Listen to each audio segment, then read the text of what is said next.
তো বন্ধুরা, আজকের মুভিটা হলো এমন এক সিগমা মেলের ব্যাপারে যার কিছু ক্লিপস আপনারা কখনো না কখনো ফেসবুক অথবা ইনস্টাগ্রাম রিলসে অবশ্যই দেখে থাকবেন। তো চলুন আর দেরি না করে দেখে নেওয়া যাক যে সে কিভাবে এক পপুলার সিগমা মেল হয়ে উঠলো।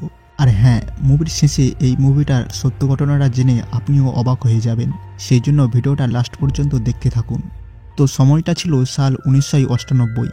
মুভির শুরুতেই আমরা মেন ক্যারেক্টার প্যাট্রিককে দেখতে পাই, যে নিউ ইয়র্ক শহরের একজন বড় ইনভেস্টমেন্ট ব্যাংকার ছিল। তার লাইফটা খুবই ভালোভাবে সেটেল ছিল। তার নামি দামি রেস্টুরেন্টে গিয়ে দামি দামি জামা কাপড় পরে শো অফ করাটা ভালো লাগতো।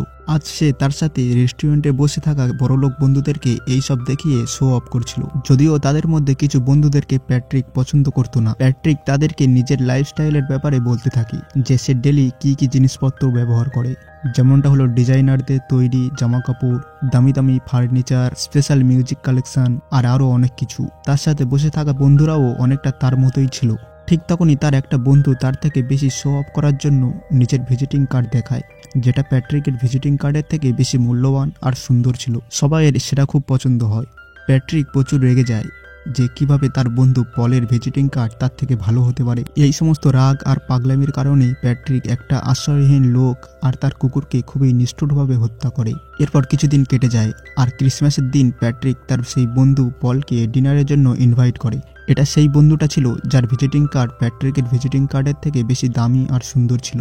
এরপর তারা ডিনারের জন্য ঘরে ফিরে যায়। এখানে প্যাট্রিক তার মিউজিক কালেকশন থেকে এক পপুলার মিউজিক প্লে করে আর সে তার বন্ধুকে সেই গানটার মূল বৈশিষ্ট্য ব্যাখ্যা করতে থাকে। আর তখনই হঠাৎ সে তার পিছনে এসে একটা কুড়ুলের সাহায্যে তাকে বারবার আঘাত করতে করতে তাকে হত্যা করে ফেলে।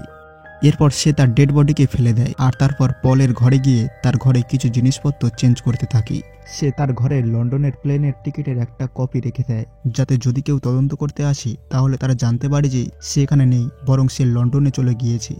এরপর আমরা একজন প্রাইভেট ডিটেকটিভকে দেখতে পাই, যে কিনা প্যাট্রিকের কাছে এসে তার বন্ধুর হঠাৎ এমনভাবে উধাও হয়ে যাওয়ার ব্যাপারে কিছু জিজ্ঞাসাবাদ করতে আসে। এরপর সিন শিফট হয় আর আমরা দেখতে পাই যে প্যাট্রিক তার ঘরে দুটো বেশ্যাকে নিয়ে এসেছিল। এখানে আবারও প্যাট্রিক ব্যাকগ্রাউন্ডে একটা মিউজিক চালায় আর সে সেই মিউজিকটার ব্যাপারে তাদেরকে বলে। এরপর তারা তিনজন মিলে একসাথে কিছু ঘনিষ্ঠ সময় কাটায়। আর কিছুক্ষণ পর প্যাট্রিক ড্রয়ার থেকে কিছু অস্ত্র বের করে আর সেগুলোর দ্বারা সে সেই দুটো বেশ্যাকে প্রচুর আঘাত করতে থাকে, যেটার ফলে সেই দুই মহিলার প্রচুর রক্ত বেরিয়ে আসে।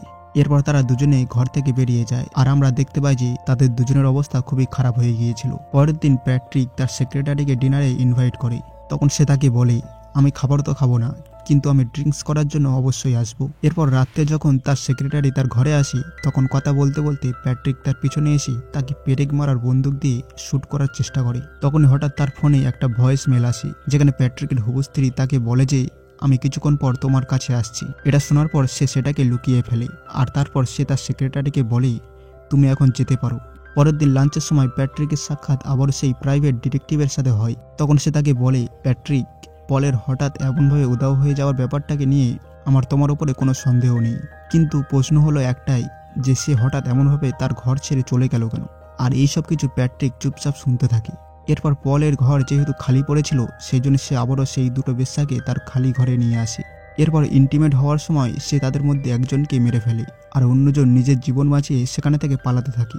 বাইরে যাওয়ার রাস্তা খোঁজার জন্য দৌড়াতে দৌড়াতে সে একটা দরজার পিছনে দুটো ডেড বডিকে দেখতে পায়। অন্যদিকে নগ্ন প্যাট্রিক একটা চেনস হাতে নিয়ে সেই মহিলার পিছু করতে থাকে আর অবশেষে প্যাট্রিক নিচে থাকা মহিলাটার উপরে চেনস ফেলে দেয়। এরপর চলন্ত সেই চেনস শরীরের উপরে পড়ার কারণে সেই মহিলাটা তখনই মারা যায়।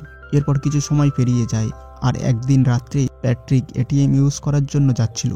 তখনই সে সেখানে একটা বিড়ালকে দেখতে পায়। এরপর যখন সে এটিএম ইউজ করছিল, তখন হঠাৎ এটিএম এর উপরে একটা লেখা দেখানো হয়, যেটা ছিল ফিড মি আ স্ট্রে ক্যাট।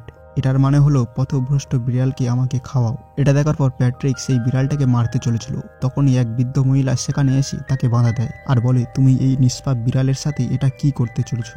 কিন্তু তখন হঠাৎ প্যাট্রিক সেই মহিলাটাকে শুট করে দেয়। গুলির আওয়াজ শোনার পর পুলিশ সেখানে এসে পড়ে। এরপর সে সেখানে আসা চারজন পুলিশ অফিসারকেও গুলি করে মেরে ফেলে।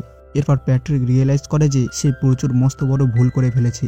এর ফলে ঘরে ফিরে এসে সে তার লয়ারকে কল করে আর তাকে সমস্ত ঘটনাটা বলে। আর সে এখন নিজেকে সারেন্ডার করাতে চাইছিল আর সে তার সমস্ত অপরাধ স্বীকার করে নেয়।